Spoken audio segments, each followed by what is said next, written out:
낯선 곳을 찾아갈 때 필요한 것은 지도이지요. 요즘 여러분 지도 가지고 운전하는 사람들을 보기 힘듭니다. 한 명도 없을 것입니다. 지금은 지도의 필요성을 못 느끼지요. 왜냐하면은 GPS라고 여러분 들어보셨지요. 위성항법 시스템이라고 일컫는 GPS의 도움을 받아서 세계 어느 곳에 있든지 우리의 위치를 확인을 하고 목적지를 설정하면은 거기로 찾아갈 수 있습니다.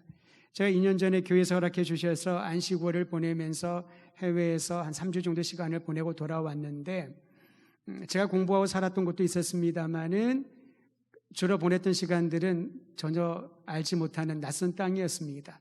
그런데 다니는데 단 한 번 길을 잃지 않았습니다. 제가 운전을 했습니다만은 제 옆에 앉아있는 아들이 그 GPS의 도움을 받아서 스마트폰으로 길을 알려주는데, 마치 수십 년을 산 것처럼 우리 아이가 말이죠, 길을 알려주는 거예요. 아빠 조금 가다가 왼쪽으로 꺾으면 돼요. 조금 가다가 뭐가 나올 거고요. 그 다음 블록에 서면은 우리가 가려는 목적지예요. 제가 모르는 것은 아니었습니다만은 이렇게 편리한 세상을 살아가고 있구나. 전화기 하나만 있으면은 우리는 어디든지 손쉽게 찾아갈 수 있는 그런 문명의 혜택을 가지고 살아가는 시대를 보내고 있다는 것입니다. 그냥 가는 게 아닙니다. 우리가 선택만 하면 가장 짧은 거리 또는 최적의 경로를 가르쳐 주기도 합니다. 고속도로를 이용하고 싶으면 고속도로로, 국도를 이용하고 싶으면 국도로, 전경이 좋은 그런 장소를 경유하고 싶으면은 그것만 명령어로 넣어주면은, 표시만 하면은 그렇게 잘 인도를 해줘서 우리의 삶을 윤택하게 만들어주는 그런 시대를 살아가고 있습니다. 만약에 광야 시대에 이런 GPS가 있었더라면은 이스라엘 백성들의 불평은 많이 줄어들었을 거예요. 어디로 가야 할지 기도할 필요도 없겠지요. 그냥 그걸 따라가면 되니까. 그런데 안타깝게도 광야 시대에는 그런 시스템이 없었습니다. 게다가 지도도 없었지요. 지도라도 있으면 좋았을 텐데. 광야 생활을 경험한 사람도 하나도 없었습니다. 다 애굽에서 노예 생활했지. 모세가 물론 광야에서 40년을 살았습니다마는 미디안 광야에 국한되었지, 그들이 가야 될 가나안 땅을 가기 위한 이 광야는 모세 역시 단 한 번의 경험이 없었습니다. 지도자도 경험이 없었고 백성들도 한 명도 경험이 없는 그러한 환경에서 가나안 땅을 가기 위하여 광야를 통과하려고 하니 얼마나 불안했을까요? 뭘 먹을 게 있을까? 마실 물은 충분한가? 우리가 정말 가는데 어려움과 위험은 없을까? 제때 잘 도착할 수 있을까? 그런 불안들이 생기는 것이 당연했을 것입니다. 다시 말하면 이스라엘 백성들이 그렇게 반역적인 행동을 하고 모세에게 대항하고 하나님을 원망했던 것이 한편으로는 자연스럽다고 볼 수 있다는 거지요. 아무것도 없었기 때문에 그렇습니다. 하지만 40년 동안 모세가 확신을 가지고 이스라엘 백성들을 이끌고 광야를 통과하여 가나안 땅을 향하여 갈 수 있었던 근거가 있습니다. 그 근거는 젖과 꿀이 흐르는 땅에, 곧 약속의 땅에 하나님께서 그들을 인도해 주실 것이라고 하는 언약이 있었기 때문에, 하나님의 말씀이 있었기 때문에 백성들은 불평할 수밖에 없었지만, 불안할 수밖에 없었지만 모세는 흔들리지 아니하고 하나님의 뜻을 그들에게 전파하며 이끌어 갈 수 있었던 것이지요. 그런데 여러분, 이 약속은 모세에게 갑자기 주어진 것이 아닙니다. 이 약속은 거슬러 올라가면은 아브라함까지 거슬러 올라갑니다. 이스라엘 자손의 태동을 알려주는 아브라함을 만나주신 하나님께서 언약을 맺으시고 그 언약을 따라 모세를 세워 출애굽과 광야를 통과하여 가나안 땅에 들어가게 하셨다라는 거지요. 여러분 성경 한번 더 펼쳐보시길 바랍니다. 출애굽기 6장인데요. 찾기 어렵지 않을 것입니다. 출애굽기 6장 3절에서 6절까지 말씀을 한번 보시길 바랍니다. 3절에서 6절까지입니다. 제가 한 절, 여러분이 그 다음 절, 그렇게 한번 교독해서 읽으면 좋겠습니다. 출애굽기 6장 3절 제가 먼저 읽지요. 내가 아브라함과 이삭과 야곱에게 전능의 하나님으로 나타났으나 나의 이름을 여호와로는 그들에게 알리지 아니하였고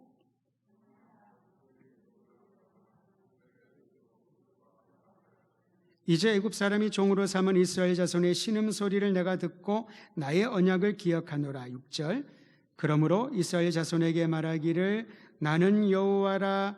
내가 애굽 사람의 무거운 짐 밑에서 너희를 빼내며 그들의 노역에서 너희를 건지며 편팔과 여러 큰 심판들로서 너희를 속량하여 7절까지 읽지요.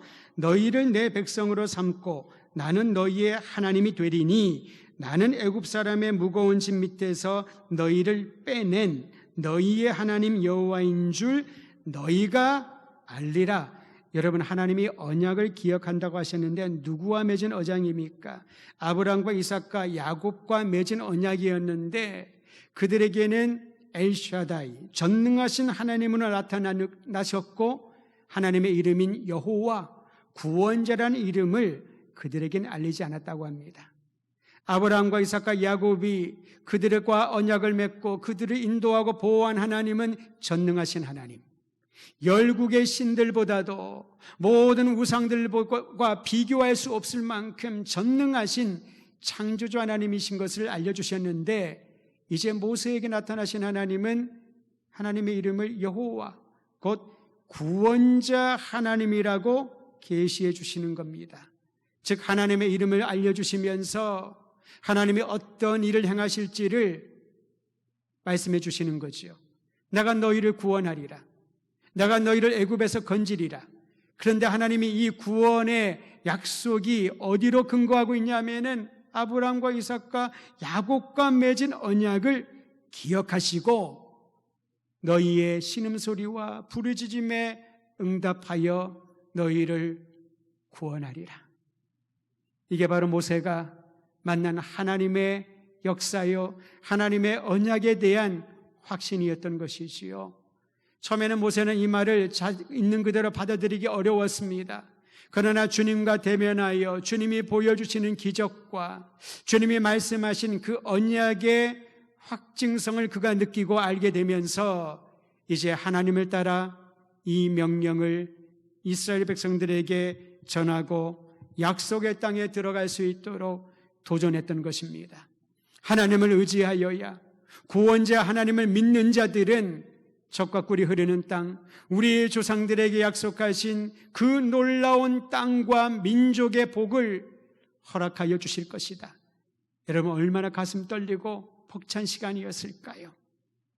이것이 바로 이스라엘 백성들에게 광야를 통과할 수 있는 방향성이었던 것입니다.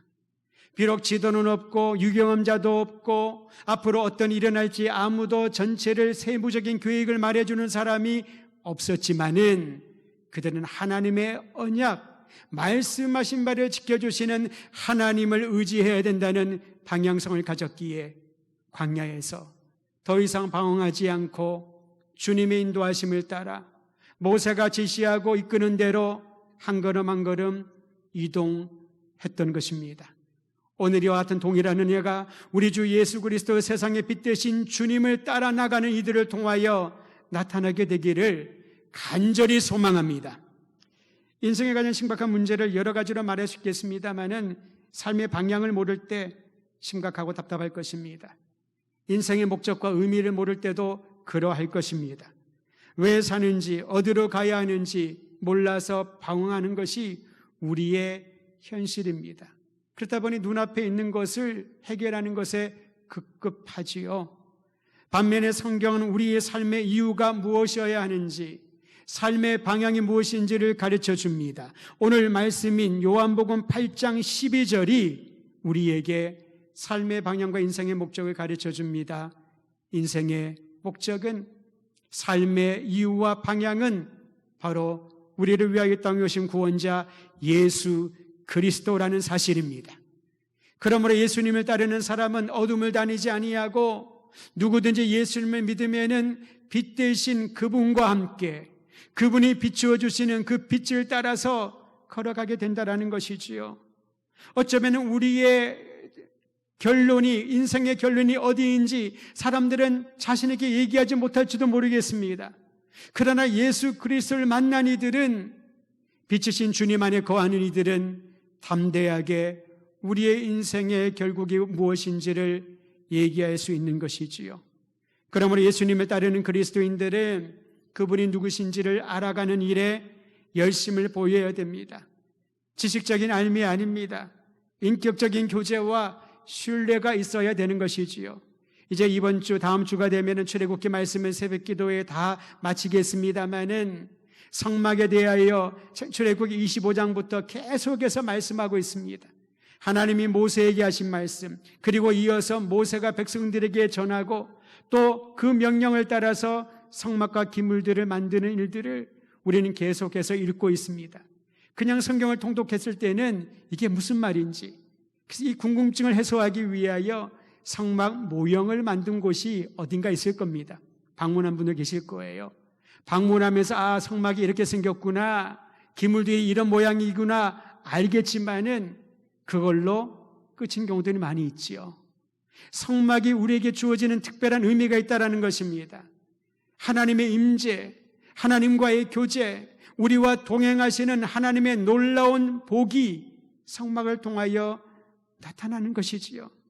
그러니 여러분, 이 놀라운 복이 구약에는 성막이라고 또한 성전이라고 하는 특정한 장소를 통하여 나타났다면 참으로 감사하게도 예수 그리스도가 이 땅에 오신 이후에 그분의 이름을 의지하고 그분과 함께 거하는 모든 이들에게는 하나님의 임재를 경험하며 하나님과 친밀한 교제를 하고 주님과 동행하는 놀라운 역사가 나타나게 된다는 것이지요.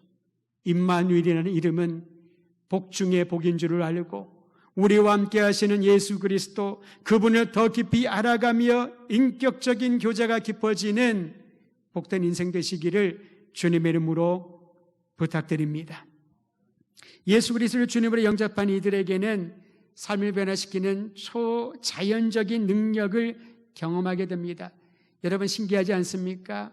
각 사람이 우리가 예수를 믿게 되었다는 것. 어떤 분은 이렇게 말할 것입니다. 내가 3대째 신앙인이기 때문에, 내가 모태 신앙인이어서 예수를 믿게 되었다고. 여러분, 그 또한 축복입니다. 어떤 분은 이렇게 말할 것입니다. 나 혼자 신앙생활을 하느라고 참으로 힘들고 어렵다고. 그러나 그 또한 축복인지를 우리는 기억해야 할 것입니다. 하나님께서 그 가문의 축복의 통로로 그 한 사람을 픽업하셨기 때문에, 그를 통하여 하나님이 행하실 위대한 일을 기대하게 하신 것이 얼마나 놀라운 복일까요? 믿을 수 없는 불신으로 가득한 나의 성품을 주님이 변화시켜 주셔서 예수 믿고 그분이 주시는 구원의 생명을 얻었다는 것, 이 믿음을 갖는다는 것이 참으로 놀라운 주의 은혜요 능력이 아니겠습니까? 그리스도로 사는 것이 무엇을 의미할까? 오늘 저는 이 밤에 요한복음 8장 12절 세상에 비추신 예수 그리스도를 선포하면서 5가지로 정리하고 우리의 각자의 삶에 적용해 보기를 원합니다. 첫 번째로, 그리스도인으로 산다는 것은 예수님을 닮아가는 삶이라고 할 수 있습니다. 여러분, 사랑하면 닮는다라는 그런 말이 있지 않습니까? 실제로 그렇습니다. 부부가 닮는다고 말을 하죠. 또 어떤 분들이 이런 얘기를 하면은 그냥 가만히 있으면 되는데 괜히 화를 내는 분들이 있어요. 우린 안 닮았다고. 형제자매끼리 닮았다 그러면은, 엄마랑 닮았다 그러면, 아빠랑 닮았다 그러면은 별로 좋아하지 않는 그냥 자녀들이 있더라고요. 그런데 본인이 아무리 부인을 해도 같이 있는 시간들이 오래일수록 닮아가게 되는 것입니다. 그리고 사랑하면은 그 사람의 마음과 생각과 행동, 말, 습관까지도 닮아가는 것을 보게 됩니다. 어느 날 우리 아이들이 저한테 그런 얘기를 합니다. 아빠, 제가 아빠를 참 많이 닮은 것 같아요. 왜 그런 생각을 하니? 친구들이랑 얘기하다 보니까 어느 순간에 제가 하는 얘기를 본인이 하고 있더랍니다. 그거를 공부하고 학습하고 내가 엄마 아빠를 닮아야지, 내가 남편과 아내를 닮아야지, 그렇게 노력해서 닮아가는 사람 아무도 없습니다. 함께하는 시간이, 좋았던 기억들이, 서로에 대한 사랑과 존중의 마음들이 그러한 닮음의 시간들을 갖게 하는 것입니다. 성품도 닮습니다. 생각을 담고 가치관을 담고 꿈과 비전을 담게 되는 것이지요. 그리스도인을 산다는 것은 우리 주 예수 그리스도의 꿈을 품고 주님의 비전인 하나님 나라를 선포하는 하나님 나라의 시민으로 살아가는 것, 이것이 그리스도를 닮아가는 그리스도인의 모습인 것이지요. 여러분, 예수님이 몸소 보여주신 사랑을 세상에 누가 드러낼 수 있을까요? 예수님을 구주로 영접한 사람, 예수님을 따르겠다고 결단한 그리스도인들이 주님이 우리에게 보여주신 사랑을 이 땅에 보여주는 것입니다. 사랑이 제일이란 말은 사람들은 너무 잘 압니다. 교회 이름을 그렇게 지은 교회도 있고요, 또 자녀들의 이름을 그렇게 지은 가정들도 있습니다. 사랑이란 게 그처럼 좋기 때문에 그러하죠. 그런데 여러분, 아무리 이름을 사랑이라 짓고 사랑이 제일이라고 하는 교회 이름을 짓고 우뚝 서 있다 하더라도 진정으로 이 세상에 있는 사람들이 그리스도 예수의 사랑을 우리의 말과 행동과 모습을 통하여 느끼지 못한다면은 그것은 말뿐인 사랑이지 진정한 사랑은 아니잖아요. 그리스도인은 우리에게 보여주신 그리스도의 사랑을 매 순간 삶의 영역에서 보여주는 사람인 것입니다. 내가 예수님을 닮아가고 있는지, 예수님의 성품을 닮아가고 있는지 날마다 점검하기를 주의 이름으로 부탁드립니다. 두 번째로 그리스도인을 사는 것은 성령의 열매를 맺는 삶입니다. 안타까운 일은 예수님에 대해서 많이 알고 복음을 들었지만 아무 변화가 일어나지 않을 때입니다. 여러분, 내가 다양한 책들을 읽고 많은 지식을 축적한다 하더라도 그것이 누구 한 사람을 변화시킬 수 있을 만한 영향력을 끼치지 못한다면, 나의 삶과 내면을 변화시킬 만한 능력이 나타나지 않는다면 그게 무슨 소용이 있겠습니까? 성령의 열매는 우리가 평생 맺어야 될 주님의 복이요, 주님의 명령인 것입니다. 영적인 지식을 아무리 많이 쌓고 오랜 시간 기독교 공동체 안에 있다 할지라도 성령께서 나의 삶을 주관하시도록 내어주지 않는다면 종교인이라고 하는 굴레를 벗어나지 못할 겁니다. 제가 자주 사용하는 용어가 대비해서 그리스도인과 종교인이지요. 종교인은 기독교란 종교를 가지고 사는 사람입니다. 그리스도인은 기독교란 종교에 매여 있는 사람들이 아니라 그 틀을 깨고 그리스도를 따르는 사람입니다. 그리스도의 공동체, 그리스도를 따르는 사람들의 교회가, 공동체가 교회인 것처럼 진정한 교회는, 참 그리스도인은 그리스도를 따르는 삶, 즉 성령의 열매를 맺음으로 증거하게 되는 것이지요. 내가 어떤 열매를 지금 맺고 있는지, 앞으로 어떤 열매를 맺고 싶은지 우리의 기도 제목이 되기를 원합니다. 사람마다 완전하기를 원하지만 완전한 사람은 아무도 없지요. 완전하려고 노력하고 그렇게 가장하려는 사람들은 많이 있을 것입니다. 누구나 실수를 합니다. 부족합니다. 연약합니다. 어느 누구 하나 완벽한 사람은 없습니다. 그러나 주님이 은혜를 베풀어 주셔서 실수투성이고 부족한 것밖에 없는 우리들에게 세상에서 얻을 수 없는 하늘의 신령한 열매를 맺게 해주십니다. 성령께서 우리 안에 내주하실 때 이 위대한 역사가 나타나게 될 줄 믿으시기를 바랍니다. 내가 어떤 열매를 맺고 있는가? 어떤 열매를 맺고 싶은가? 삶에 적용하며 살펴보시기를 바랍니다. 세 번째로 그리스도인은 인생의 목적을 주님의 영광을 위해 살겠다고 고백하며 그것을 방향성으로 삼습니다. 올림픽이 얼마 전에 끝났지요. 올림픽에 감동을 주는 것은 선수 개개인의 영예만을 위한 것이 아니기 때문에 그렇습니다. 달리기 잘하는 사람, 수영 잘하는 사람, 축구 잘하는 사람 1등 했다. 그게 우리에게 무슨 의미가 있나요? 그렇다고 해서 우리에게 돌아오는 게 있습니까? 무슨 포상금이 우리에게 다 주어지나요? 그렇지 않거든요. 근데 이상하게도 올림픽이나 국제대회에 나가서 우리 선수들이 최선을 다하고 또는 좋은 성과를 얻으면은 그렇게 감동이 됩니다. 왜냐하면 그들은 국가를 대표하는 사람들이기 때문에 그렇지요. 오래전 이야기가 되었습니다만 2002년에 우리가 월드컵 4강에 올랐을 때에 전국이 아닌 전 세계가 놀랬고요. 우리나라 전체가 들썩들썩거렸던 것을 여러분 기억하실 겁니다. 억새 같은데 벌써 20년이 전에 있었던 일입니다. 근데 여러분, 그 공 하나로 게임하는 그 축구에 왜 그렇게 5천만의 우리 국민들이 열광을 하고 남녀노소 하나가 되어서 필승 코리아를 외쳤을까요?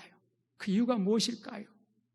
그 11명밖에 안 되는 필드에서 뛰는 선수들이, 물론 코치들과 다 합치면은 30명도 안 되는 그 사람들이 최선을 다하여 대한민국의 이름으로 그런 영예로운 일을 이루어가는 것에 사람들은 감동하는 게 아닐까 싶습니다. 메달을 수여한 후에 국기가 개양됩니다. 국가가 울릴 때에 자부심을 느낍니다. 자긍심을 느끼게 되지요. 그때만큼은 온 국민이 애국자가 된 것 같은 그런 생각에 빠질 때가 있습니다. 우리는 대한민국이라고, 우리는 하나라고, 우리는 한 팀이라고, 한 몸이라고, 어떤 정치, 이념, 생각, 사고방식, 삶의 방식이 달라도 그때만큼은 하나가 되는 놀라운 기적을 보지 않습니까? 대한민국이라고 하는 정체성이 우리를 대표하여 운동경기라는 선수들을 통하여 나타나게 되는 것이지요. 그리스도인의 정체성은 무엇일까요? 하나님 나라의 대표자라는 것입니다. 국대가 있는 것처럼 하나님 나라의 대표자가 교회이요 그리스도인이라는 겁니다. 그러므로 국가대표가 국가의 영예를 위하여 그들이 노력을 하고 열심을 다하고 최선을 다하는 것처럼, 후회하지 않고 온 힘을 쏟아붓는 것처럼 하나님 나라의 대표자여 주님의 대리인으로 살아간다면 그분의 영광을 위하여 최선을 다하고 노력을 다하는 것이 마땅하지 않겠습니까? 저는 우리 모든 그리스도인들이 하나님의 영광을 위하여 사는 것이 인생의 목적이라는 사실을 잊지 말고 무슨 일을 하든지 하나님의 영광 드러내는 것이 삶의 목적이 되기를 주의 이름으로 축원드립니다. 네 번째로 그리스도인을 사는 것은 영원하신 하나님께 소망을 두는 삶입니다.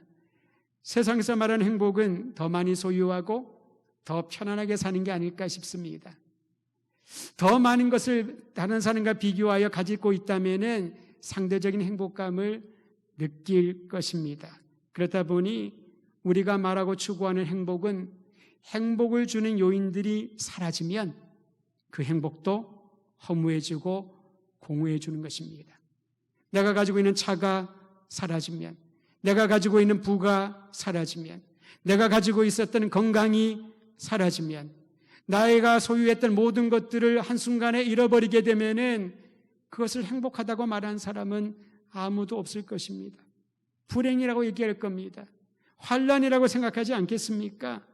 그러나 성경은 우리에게 그리스도인들은 변하는 것들에 마음을 두지 않고 영원하신 하나님께 소망을 두는 사람이라고 도전하고 있습니다. 그가 바로 지혜자라는 것이지요. 그리하면 환난 가운데 있을지라도 하나님께 소망을 두는 자는 그 소망을 누구에게도 빼앗기지 않을 것입니다. 흔들리지 않을 것이라는 거지요. 저는 우리가 보내고 있는 이 시대를 통하여 예수 그리스도를 구주로 믿고 따르는 성도들이 살아계신 하나님께만 소망을 두고 그 소망이 내 인생을 주도하는 원동력이 됨을 경험하기를 간절히 소망하는 것입니다. 마지막 다섯 번째로 그리스도인으로 사는 것은 예수님이 위임하신 명령을 수행하며 사는 것이 그리스도인입니다. 그래서 그리스도인이지요. 그리스도를 따르는 사람, 그리스도의 사역을 행하는 사람, 그리스도의 명령을 수행하는 사람이 그리스도인이라는 것입니다. 간혹 우리는 신앙생활하는 이유를 내 문제가 해결되고 내가 원하는 것들을 다 얻게 되는 것에 집중할 때가 자기도 모르게 있을 때가 있습니다. 그래서 이 신앙생활이 업다운이 심합니다. 어떨 때는 은혜 충만한 것처럼 보이다가 또 다른 때는 그 은혜를 어디서 다 쏟아부었는지 매반은 삶을 살 때가 있습니다. 각자가 다 경험하고 있지 않습니까?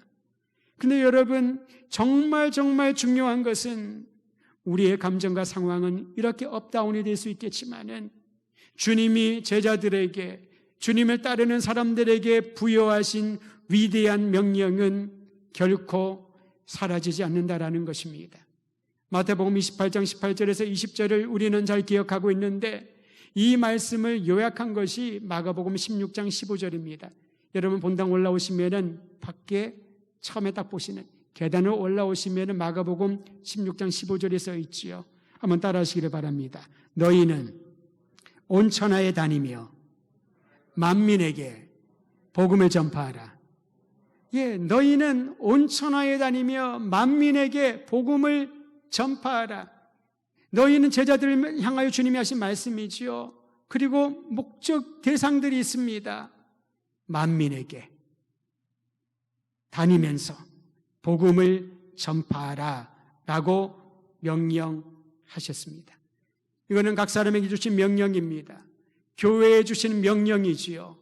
교회가 그리스도인들이 선한 행실을 통하여 사회 봉사를 하고 많은 사람들에게 위로를 줘야 됨에 틀림이 없습니다. 그런데 여러분, 그 중심에 이 위임 명령을 잊어버리고 행하는 것이 있다면 그것은 선행에 그칠 것입니다. 선을 행하고 위로를 하고 도움의 손길을 베풀고 우리가 섬기는 그 모든 것의 뿌리에는 너희는 온 천하에 다니며 만민에게 복음을 전파하라 라는 이 위대한 명령이 있음을 기억하시기를 바랍니다. 친구 선교사들이 있습니다. 기도의 편지를 보내줍니다. 우리가 원하는 필리핀에서 사역하는 선교사님도 있고 또 멀리 피지에서 사역하시는 분들도 있고 또 무슬림권에서 사역하는 선교사님들도 기도 편지를 보냅니다. 근데 그 기도 편지를 받을 때마다 마음에 큰 감동과 도전이 되는 것은 그분들이 거기서 그렇게 고생하며 그런 염려하지 않아도 괜찮거든요. 그 기도 제목을 보면은 그 나라의 상황, 그 영혼들의 이 애통하는 심령들을 담고 기도해 달라고 요청을 합니다. 코로나가 이렇게 확산되어도 백신을 맞을 수 있는 가능성이 없는 그러한 불모지에 있는 나라들, 그들은 병에 걸리지 않도록 감염되지 않도록 조심하는 것 말고는 할 수 있는 게 아무것도 없습니다. 정부에서도 할 수 있는 능력이 없습니다. 그만큼 경제력이나 정치력이 떨어지기 때문에 그런 것도 있겠지요. 대부분의 선교사님들이 사역하는 곳이 우리와 비교했을 때 열악한 환경 가운데 있는 분들입니다. 예배를 드려야 되는데 성도들은 코로나의 여러 가지 환경적인 홍수에 태풍이 와도 예배를 드리러 오고 싶은데 예배를 드릴 수 있는 장소가 없는 거예요. 예배를 드릴 수 있는 장소를 허락해달라고 기도 요청을 합니다. 그저 비를 피할 수 있는 지붕만 있으면 된다고, 햇빛을 가릴 수 있는 지붕만 있으면 된다라고 그렇게 기도 요청을 합니다. 그런데 우리는 상대적으로 너무나도 편안한 환경 가운데 있지만은 우리가 기도하는 기도의 제목은 어떤 것인지를 한번 되짚어봐야 필요가 있지 않을까 싶습니다. 그렇게 고생하는 한 가지 이유는 주님의 이 위임 명령을 수행하고자 하는 열정이 있기 때문에 그러하겠지요. 너희는 온 천하에 다니며 만민에게 복음을 전파하라. 예루살렘에만 있지 말고, 한국에만 있지 말고, 대전에만 있지 말고, 우리의 가정 안에서만, 울타리 안에서만 있지 말고, 지금도 복음을 듣지 못해서 복음을 들어도 거부하고 우상을 숭배하는 이들에게 예수의 생명을 전하고 그들이 구원자 예수님께로 돌아올 수 있도록 온 천하에 다니며 만민에게 복음을 전파하는 일에 열정을 쏟아야 할 것입니다. 저는 그러한 기도 제목을 여러분과 함께 나누고 싶습니다. 코로나로 인하여서 전도가 더 어려워졌다고 생각을 하지요. 많은 젊은이들이 지난번 통계로 나왔습니다마는 아예 종교 자체를 갖지 않으려고 나는 무교라고 말하는 사람들의 숫자들은 자꾸만 늘어나고 있습니다. 그러기에 그들이 전도의 대상이지요. 복음을 들어야 될 대상인 것입니다.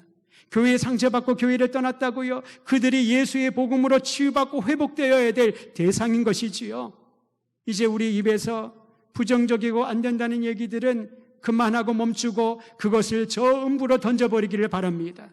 대신에 주님이 주신 이 복음의 위임 사명을 감당할 수 있도록 지혜를 주시고 능력을 주시고 담대한 믿음을 더하여 달라고 간곡히 기도해야 되지 않을까요? 우리의 사랑하는 가족들이 아직까지 예수의 복음을 거부했다면 그들을 위한 기도에 힘을 더 쏟아부어야 할 때입니다.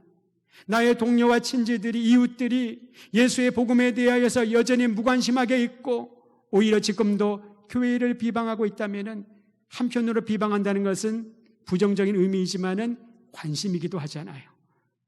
그들을 위하여 기도하고 복음을 전할 수 있는 능력과 담대함을 달라고 기도해야 될 것입니다. 오늘 이 밤 우리가 함께 마음을 모아 기도하려고 합니다. 그리스도인으로 사는 것은 예수님을 닮아가는 삶이고 또한 성령의 열매를 맺는 삶이라고 했습니다. 그리스도인들은 하나님의 영광을 위해서 살며 영원하신 하나님께 소망을 두었기에 어떤 환난에도 흔들리지 아니할 믿음을 갖고 있다고 합니다. 마지막 다섯 번째로 그리스도인으로 사는 것은 예수님이 위임하신 영혼을 구하는 복음의 사명을 위하여 사는 것이라고 했습니다. 우리의 다음 세대, 젊은 부부들, 그리고 신앙을 전혀 갖지 않거나 가졌다가 연약하여 예수님에 대한 생각들이 끊어져 있는 사람들, 살든지 죽든지 때를 얻든지 못 얻든지 그리스도 예수의 이름만이 영화롭게 되고 복음을 증거하고자 했던 믿음의 선배 바울의 고백이 나의 고백, 우리 모두의 고백이 되기를 원하며 이 힘든 시기에 오히려 예전에 경험하지 못했던 갑절의 부흥의 역사가, 믿는 자의 수가 날마다 더해지는 놀라운 구원의 역사가 일어날 수 있도록 여러분 다른 것들의 걱정을 염려를 다 내려놓고 다른 것들에 대한 불안함과 두려움을 다 내려놓고 이제 한 영혼 한 영혼을 찾으시는 예수님의 마음을 품고 살아가는 그리스도인으로 다시 한번 세워지기를 원합니다.